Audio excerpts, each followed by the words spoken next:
The luxurious desert fortress of Masada was Herod the Great's winter retreat and his refuge against a possible rebellion of his Jewish subjects. 2,000 years later, hundreds took part in unveiling the dramatic history of the mythological plateau. Masada is the first expedition where volunteers came from all over the world, and literally from all over the world. And what you can see is the differences between Israeli girls back then, I still remember it from this height, and a British girl. She's now 82 years old.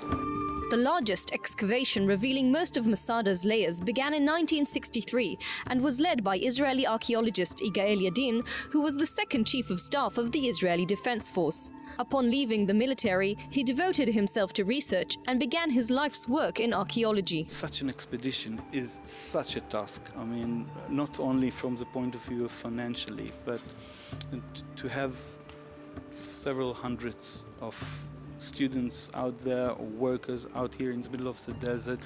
You need the money, you need the water. Same like the Roman army, but slightly different mission.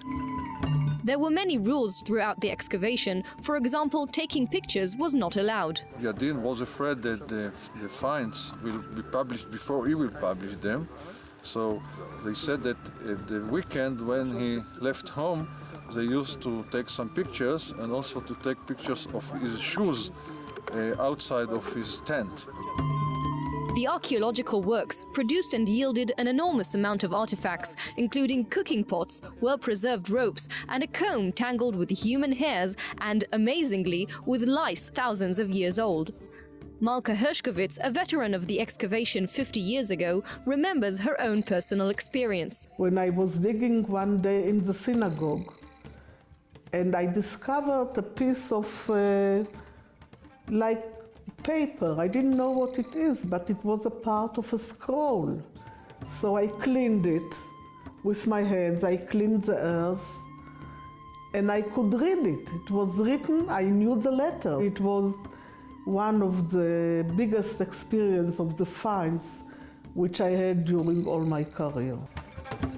The delegation wasn't all about archaeology, but also saw the tourist potential in the natural fortress.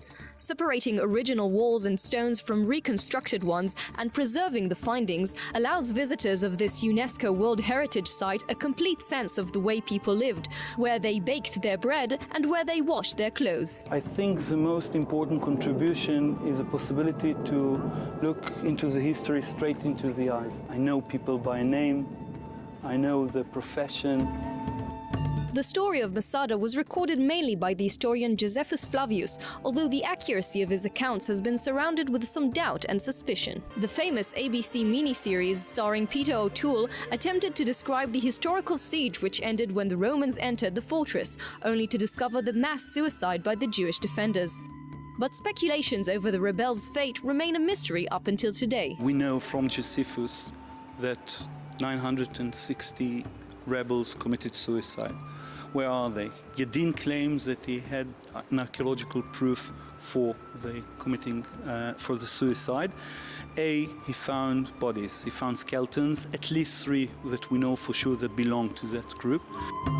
Guy Stiebel is in fact Yadin's heir, the third-generation archaeologist in charge of the ongoing excavation. The way he sees it, his quest is far from over. I don't think that we have archaeological proof yet. I do believe, and this is now speculation, that we will find bodies in the future. The rare picture of the culture and life at the end of the Second Temple period was made possible thanks to the hundreds of workers and archaeologists who will meet once again next year in Israel at the conference for the volunteers from abroad.